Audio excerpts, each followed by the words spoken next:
అస్మద్ గురుభ్యో నమః శ్రీమాత్రే నమః. అమ్మవారి దివ్యపాదపద్మాలకు నమస్కారం చేసుకుంటూ వీడియోలోకి వెళ్ళిపోతాం. నవరాత్రులు ఈసారి ఉగాది నుంచి మొదలయ్యాయి.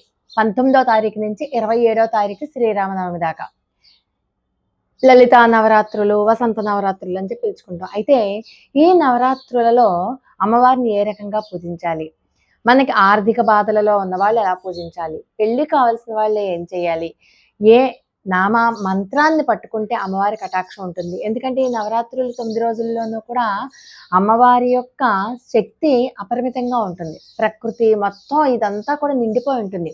ఇలాంటి శక్తివంతమైనటువంటి ఈ రోజులలో మనం ఏ పూజ చేసినా, ఏ పరిహారం చేసినా కోటి రెట్లు ఫలితాన్ని ఇస్తాయి అనడంలో ఎటువంటి సందేహం లేదు. సరే, ఉదయమే స్నానం చేసి ఇల్లు వాకిలి అంతా శుభ్రం చేసుకుంటాం. కానీ అమ్మవారి యొక్క చిత్రపటాన్ని ఆవునేతి దీపారాధన చేయండి. అది ఉదయము సాయంకాలము కూడా చేయడానికి ప్రయత్నం చేయండి. ఉదయం మీరు ఎట్టి పరిస్థితులలోనూ 6-6:30 లోపు పూజ అయిపోయేలా చూసుకోండి. సాయంకాలం అయితే ప్రదోష సమయంలో కాస్త చీకటి పడిన తర్వాత మీరు చేయడానికి ఈ అమ్మవారి యొక్క పూజ చేస్తున్నప్పుడు మీరు ఎటువంటి పరిస్థితుల్లోనూ నలుపు దుస్తులు మాత్రం వేసుకోకండి, ఎరుపు దుస్తులు మాత్రమే వేసుకోండి. అలాగే మీ ఇంట్లో కనుక చిన్నపిల్లలు కానీ, అలాగే ఇంట్లోనే ముత్తైదులు కానీ ఉంటే ముందు ఇంట్లో వాళ్ళకి ఫస్ట్ ప్రిఫరెన్స్ ఇవ్వండి.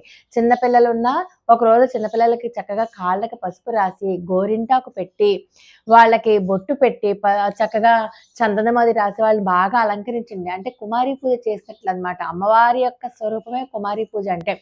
అలా అమ్మవారిలాగా అలంకరించి బొట్టు, పండు, తాంబూలం ఇచ్చి చక్కగా తనకి ఇష్టమైన పదార్థాలు వండి పెట్టండి. అమ్మవారి స్వరూపంగా భావించి నమస్కారం చేసుకోండి. అదే ఒకవేళ మీ ఇంట్లో చిన్నపిల్లలు ఎవరో లేకపోతే మీకు తెలిసిన వాళ్ళు లేకపోతే మీ చుట్టాలలో ఉన్నటువంటి పిల్లలకి ముందర ప్రాధాన్యత ఇవ్వండి. అలాగే ముత్తైదువులు కూడా ఇంటికి ఎవరైనా ముత్తైదు వచ్చినా సరే, లేకపోతే మన ఇంట్లోనే మన అత్తగారో, అమ్మో, చెల్లో, అక్కో ఎవరో ఒకళ్ళు ఉంటారు కదా, వాళ్ళకైనా సరే చక్కగా వాళ్ళకి ఆ రోజు తలంటి పోసి కాళ్ళకి చక్కగా పారాణి పెట్టి, పసుపు రాసి పారాణి పెట్టి, చేతులకు కూడా వీలైతే గోరింటాకు పెట్టి వాళ్ళని చక్కగా ముస్తాబు చేసి అమ్మవారి స్వరూపంగా భావించి పసుపు, కుంకుమ, పండు, తాంబూలము, రెవికల గుడ్డ పెట్టి వాళ్ళకిచ్చి వాళ్ళ ఆశీస్సులు తీసుకున్న అమ్మవారే మిమ్మల్ని ఆశీర్వదించినట్లు అనమాట. అలాగే అమ్మవారికి నిమ్మకాయలు అంటే చాలా ఇష్టం.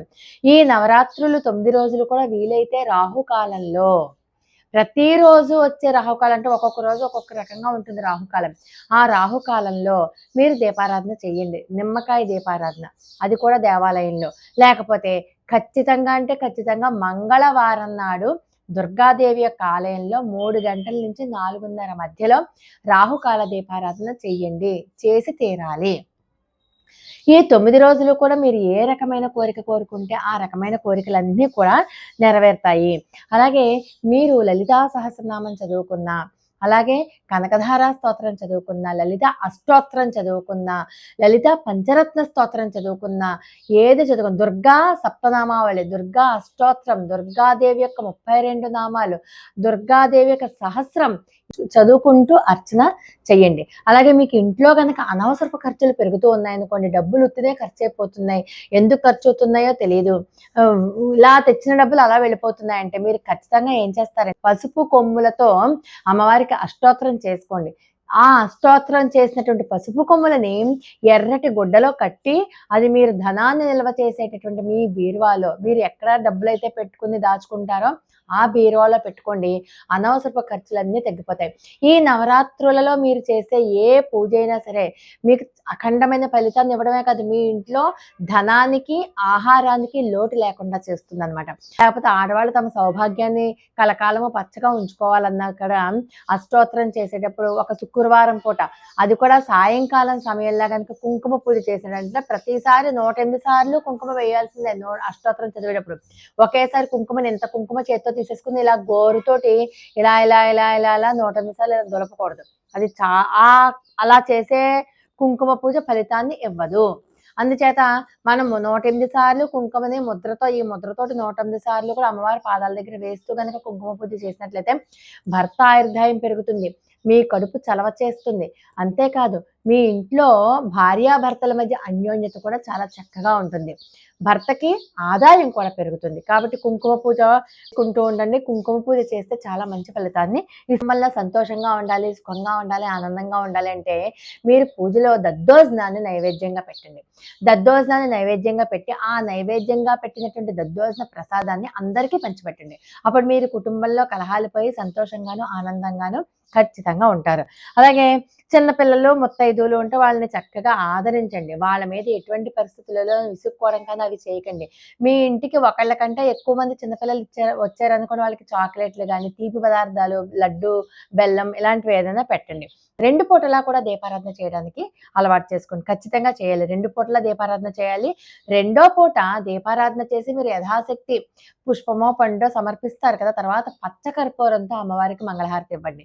మీరు పచ్చ కర్పూరంతో వారికి మంగళహారతి గనక ఇస్తే అది చాలా నెగెటివ్ ఎనర్జీని అంతటిని తోసేస్తుంది. మీకు మంచి పాజిటివ్ ఎనర్జీ అంతా ఇంట్లో వస్తుంది. తులసి కోటకి పూజ చేయండి. అలాగే గన్నేరు పూలతో మీకు కష్టాలు ఎక్కువగా ఉంటే అమ్మవారికి గన్నేరు పూలతో అర్చన చేయండి. గన్నేరు పూలతో అర్చన చేస్తే మీ కష్టాలు క్రమక్రమంగా తగ్గుముఖం పడతాయి. ఈ నవరాత్రులలో మీరు ఎటువంటి పరిస్థితులలోనూ కూడా మాంసాహారం జోలికి వెళ్ళొద్దు. అలాగే ఉల్లి, వెల్లుల్లి మసాలాలు వేసినటువంటి ఆహార పదార్థాలను కూడా తినొద్దు. పూర్తిగా కూడా మానేసేయండి అవన్నీ కూడా. సాత్వికమైనటువంటి ఆహారాన్ని తీసుకోండి. తల కత్తిరించుకోవడం గానీ, గోళ్ళు కత్తిరించుకోవడం గానీ, అలాగే పేలు తీసుకోవడం కానీ, అలాంటి పనులు ఏమీ చేయకండి. స్క్రీన్ మీద చూపిస్తున్నటువంటి ఈ శ్లోకాన్ని మీరు ఈ 9 రోజులు కూడా ప్రతిరోజు వీలైనన్ని సార్లు చదవడానికి ప్రయత్నం చేయండి. లేకపోతే పొద్దుట 3 సార్లు, సాయంకాలం 3 సార్లు. మీరు నిరంతరము పని చేసుకుంటూ కూడా మనసులో ఈ శ్లోకాన్ని మీరు ఖచ్చితంగా చదువుకోవచ్చు. అది మీ ఇంటికి రక్షణ, మీకు కూడా రక్షణ కవచంలా పెట్టుకుని కాపాడతారు అమ్మవారు. మరి ప్రతిరోజు నవరాత్రుల పూజలు చేయడానికి శక్తి లేని వాళ్ళది పరీక్షల సమయం కాబట్టి పిల్లలు ఇంట్లో పరీక్షలు అవి చదువుకుంటూ ఉంటే కొంచెం ఇబ్బందిగా ఉంటుంది కాబట్టి కనీసం అష్టమి, నవమి అంటే సప్తమి, అష్టమి, నవమి ఈ 3 రోజులైనా మీరు దీపారాధన చేసుకుని పూజ చేసుకోవడానికి ప్రయత్నించండి. కానీ ఎట్టి పరిస్థితుల్లోనూ అష్టమి, నవములు మాత్రం వదలొద్దు. అష్టమి, నవములు కనీసం 2 రోజులైనా సరే దీపారాధన చేసుకోండి. చాలా మంచి ఫలితం వస్తుంది అమ్మవారి యొక్క పూజ చేసుకుంటే. ఆ లలితా సహస్రనామ స్తోత్రాన్ని చదవడానికి మీకు తప్పులు పోతాయేమోనన్న బాధ గనక ఉన్నట్లయితే కనీసం వినండి. ఆ వింటూ ఉంటే ఆ వైబ్రేషన్స్ మీలో కలిగేటటువంటి నెగిటివ్ ఎనర్జీ అంతా ఖచ్చితంగా పోతే ఆలయానికి వెళ్ళండి. ఆలయానికి వెళ్ళినప్పుడు అమ్మవారికి పసుపు, కుంకుమ, గాజులు, నిమ్మకాయలు పట్టుకెళ్ళండి. కొబ్బరికాయ.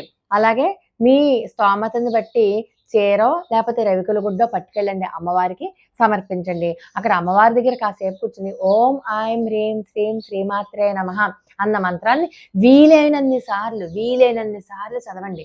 ఆ నామ మంత్రానికి చాలా ఎక్కువ శక్తి ఉంది.